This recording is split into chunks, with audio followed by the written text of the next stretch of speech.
Cause whosoever responsible for the linen up at the hospital, them ain't Good night. Plenty days gonna be given up shortly. Let me greet all of you here this evening and apologize for my voice, still getting over the cold. I thank the gentleman to the right of the platform who administered some antibiotics to me. Yes. And I'll assure you that I won't behave. The last time someone named C. Lee was speaking on this spot, his first name was Eric, known as Fly. I will try not to behave like him. But there are a few things I need to address which are of some importance. I joined along with my colleagues Tuesday last, and I walked out of the House of Assembly right over there because we had to take a stand. Understand that I am the Member of Parliament for St. Michael South Central, and I take the issue of representation quite serious. 6,784 souls I represent and their families. Yes! Keep doing the good work. And when I see an injustice occurring, when I see our democracy under threat by a Morandarin bunch behaving more like the Mongolian hordes, it is time to take a stand.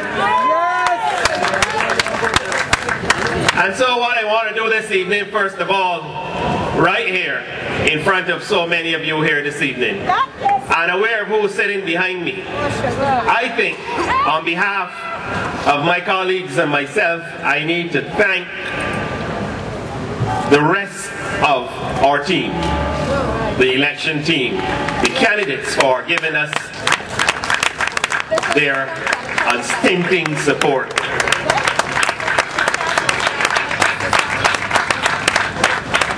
I have watched these young men and young women, and maybe some not so young, or rather you have watched them.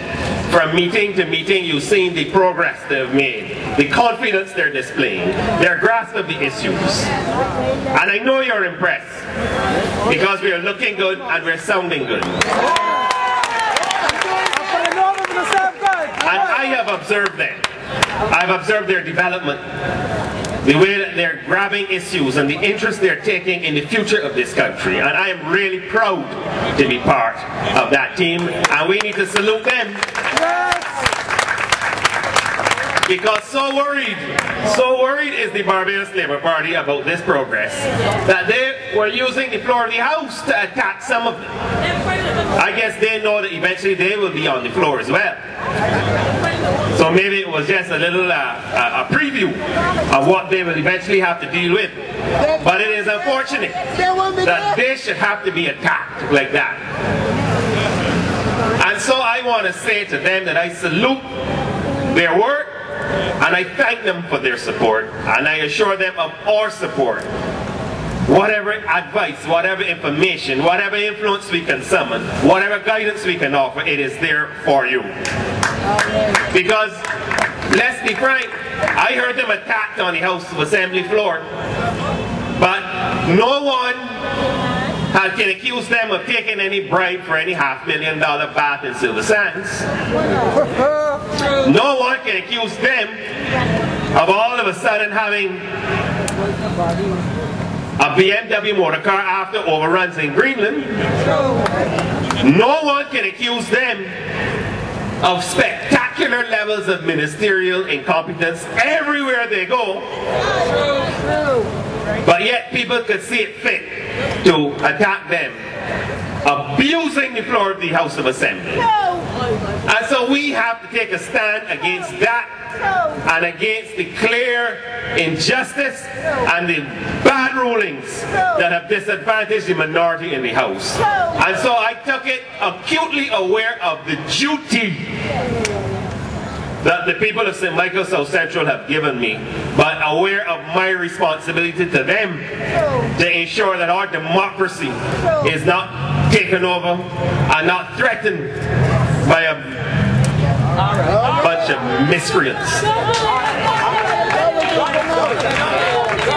So I had no problem at all with absenting myself from what occurred on Tuesday, but I did have a chance to listen to what took place during the course of the end of the debate. I don't know if you heard it, but I gotta speak about that. Because whether or not I am present or absent, I am still a member of the House of Assembly. And the Speaker has a responsibility. Whether or not he's absent or present, Dennis Kelman is still a member of the House of Assembly. Michael Lashley is still a member of the House of Assembly. David Thompson is still a member of the House of Assembly, as is Dr. Eswick and Ronald Jones. So when a member can get up and speak to the opposition being less than honorable, I can repeat it 3 times, and a speaker can sit in silence, and far from saying nothing, we can hear him in the background. Wait, Farley, you getting peace in this too?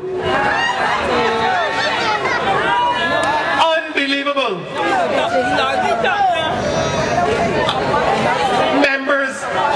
Members referring to the opposition as being criminals. No Speaker of any House of Commons at Westminster Palace in London, England could even think about allowing those comments to go through.